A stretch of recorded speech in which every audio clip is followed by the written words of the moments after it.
everyone and welcome. So, more or less done with some of my league goals now. I thought I'd showcase one of my characters while we're at it. So this is my Wander. I think I made a video about this once before. But it's a really strong character, and it's kind of reached its final form, if you may say. Well, maybe not its final form, but at least very close to. So I don't know if you can see it on my buff bar, but I kind of managed to acquire a Headhunter by, well, doing basically just normal mapping and a little trick with another map. But I'll show you that in another video, how I made my currency. So, just grabbing items and going on with the map. So the character is pretty much the same as in the last video, except a little item has been incorporated, the Headhunter. Meaning that it's kind of ridiculous whenever I kinda get going. Of course, me looting stuff and things kinda makes it so that I don't really get the stacks I want. And the map density here is really bad, it seems. Oh, screw that, I'll just run a quick other map afterwards. Should be beyond here. Really getting... oh, now we are getting on. Yes. Buffs. All the buffs. More Harbinger. So you can see now that the character's sorta going, it kinda gets a little bit absurd.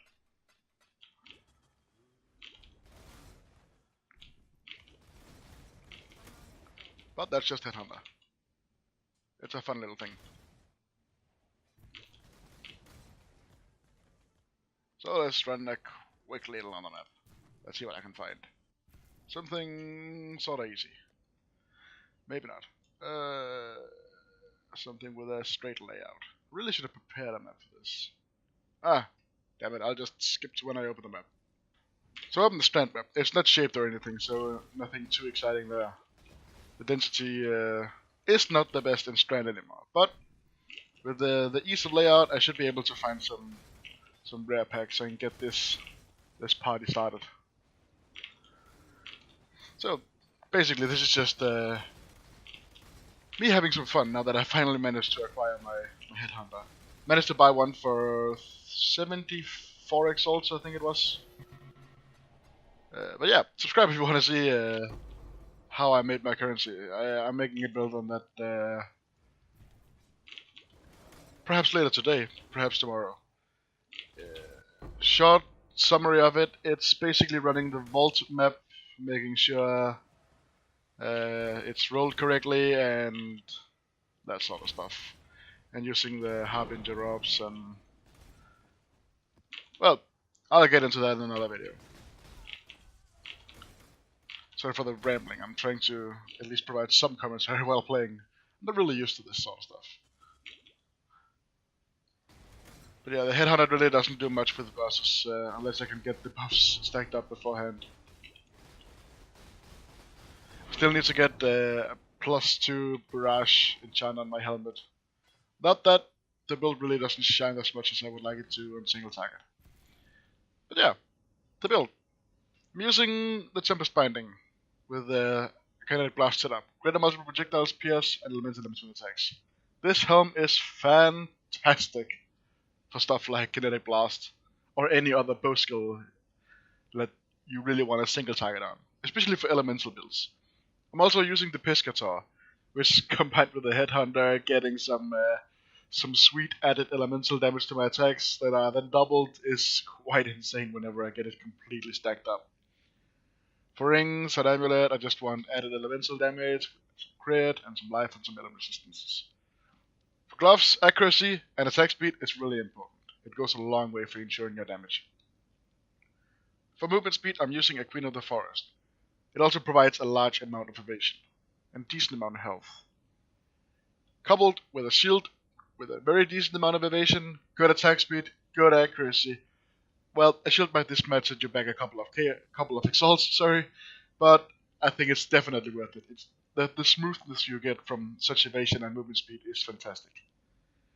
For boots, I really need to get some other ones, but the enchant is really, really good. Flask, the only mentionable one, well, worth mentioning, is the Dying Sun Flask. It is a huge increase for barrage. Headhunter, but you really don't need that. Before getting Headhunter, I was using this build. It's not too expensive. It's a couple of chaos at most. And before buying the shield, I was using my Lacassade. So none of the gear is really expensive. Well, beside the helmet, of course. You can easily make do with a 5-link chestplate. I would, in that case, just suck it out the increased critical strikes support. But yeah, this build is really budget if you wanted to, and it can get a really high end of scaling if you put in the currency for it. It's by no means done yet. At the moment I'm level 95, but you really don't need to be that high level. It's just because the mapping was such a breeze that I got here. So, for duels, attack speed while holding a shield, accuracy, crit multiplier, some life, some accuracy, projectile damage, that sort of jazz. There's nothing really too specific in duels. So, this has been sort of it for the character. Oh, yeah, there is actually.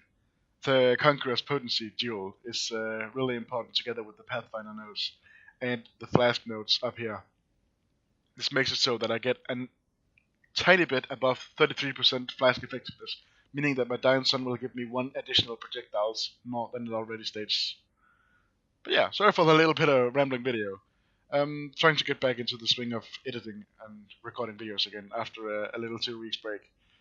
But yeah, I hope you subscribe, and I hope to see you in another video. I'm Strataz. Bye bye.